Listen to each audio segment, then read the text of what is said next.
నమస్తే. నమస్తే అమ్మా. అక్క అక్క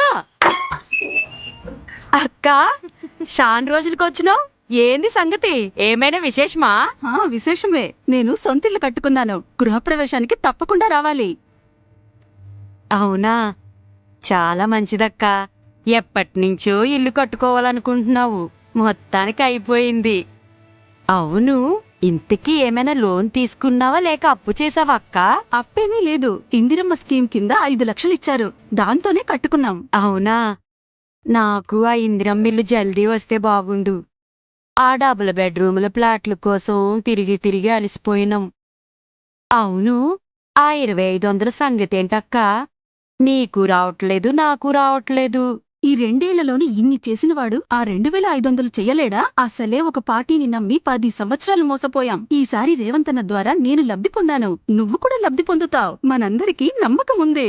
అధికార పార్టీకి ఓటేద్దాం, అభివృద్ధికి బాటేద్దాం. హస్తం గుర్తుకే మన ఓటు.